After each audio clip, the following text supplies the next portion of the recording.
All right, let's dive into a story well, it's a modern myth, but it might feel a little too real. It's a story about our ambitions, the systems we build, and where it all might be heading. We're talking about the tale of the Asphaltanica. You've heard this line before, right? They said it could never sink. It's just dripping with that kind of confidence that's maybe a little too close to arrogance. It's about believing in your system so much that you just can't see the disaster that's right in front of you. So let's start with the ship itself. This wasn't just any old vessel. Oh no. It was pitched as a promise, a floating paradise, the absolute peak of what we could achieve. But what was it actually made of? Okay, so the name itself, the Asphaltanica, it's a massive symbol, right? Think of it as a story built on three big ideas. First, there's the arrogance we have in the things we create. Then, there's this blind, almost religious faith in algorithms.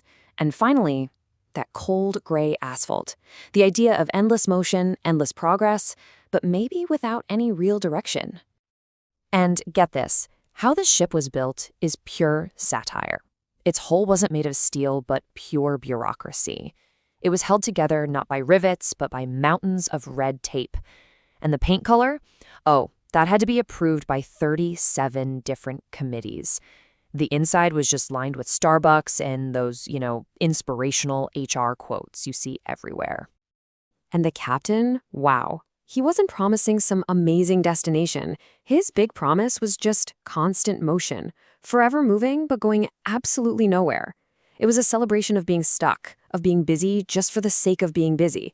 And the craziest part? The passengers loved it. They cheered for it. Now, this kind of weird, flawed thinking wasn't just in the ship's construction. It went all the way down to the people on board. Just like in a lot of places, the Asphaltanica wasn't one big happy family. It was split up, pretty rigidly, by class. So let's break down who was on board. Up top, you had first class. This is where your politicians, tech bros, and hustle gurus hung out, sipping cocktails and patting each other on the back. Then you had second class, the middle managers, the LinkedIn diehards, always practicing their elevator pitch for an elevator that didn't even work. And way down in steerage, that's where you find the teachers, nurses, and gig workers, the people actually shoveling data into the ship's algorithmic furnaces to keep the whole thing running. And the vibe on the ship? It even had its own soundtrack. The whole playlist was basically, don't worry, be productive. I mean, who needs happiness when you've got KPIs, right? It was a culture where literally everything, even music, got turned into another tool to keep everyone in line.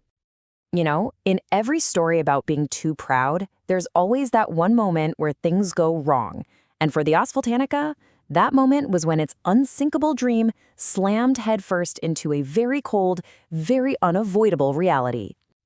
So the lookout screams iceberg ahead. A pretty clear warning, you'd think. But the captain's response? He's too busy on his phone. He just says, ignore it. Reality doesn't trend. Wow. I mean, can you get a more perfect takedown of a culture that cares more about what's popular than what's actually happening? And so, boom, the ship hits the iceberg. But here's the twist. This wasn't just a chunk of ice.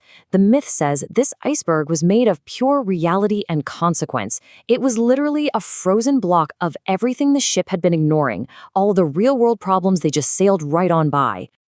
The moment of impact wasn't just a crunch of metal. It was like the whole system just short-circuited. The stock tickers on deck, frozen. The Wi-Fi, gone. A little voice just whispered, connection lost. Everything they measured their success by just vanished. And suddenly you could see just how fragile this whole unsinkable dream really was. Okay, so the ship is literally sinking. Time for some heroic action, right? Lifeboats, rescue plans? Nope.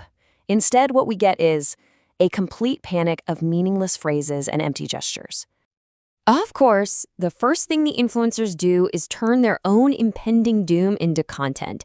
Smash that like button before the signal dies. Their immediate reaction wasn't, how do we survive? It was, how do we monetize this?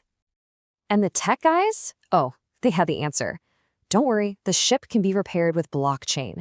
It's just the perfect parody of that mindset that believes you can just throw a buzzword at any real-world problem and it'll magically fix itself. And the official response from the people in charge? It was a masterclass in uselessness. Step 1, HR forms a resilience workshop on the tilting deck. Step 2, therapists start handing out little affirmation cards. And step 3, the politicians start arguing about the iceberg's pronouns. Just incredible. And the captain? His final words are just the peak of denial. We are still the greatest ship on Earth, even underwater. Think about that. Even as they're sinking to the bottom of the sea, he can't let go of the brand. The story had to be protected no matter what the reality was. So, after all that chaos and comedy, what's the actual point? What are we supposed to learn from this? Well, the end of the story gives us the answer, with the rescue and a look back at what's left. And the rescue doesn't come from some bigger, better version of the same kind of ship. The rescuers, the Auroran fleet, they run on a totally different operating system. They aren't powered by algorithms or red tape. They're powered by empathy, reason, and, get this, joy. All the things the Asphaltonica just didn't have. And a quote from the bridge of the rescue ship just sums it all up perfectly. They mistook cleverness for wisdom and drowned in their own metaphors. See, the people on the Asphaltonica weren't dumb. They were incredibly clever. They built all these complex systems, but they totally missed the bigger picture.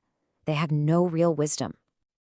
And for the final dark joke of the whole story, down in the wreckage, one last LED sign flickers on. It's the ultimate bureaucratic kiss-off. Even in death, the system is still running its automated, unhelpful script.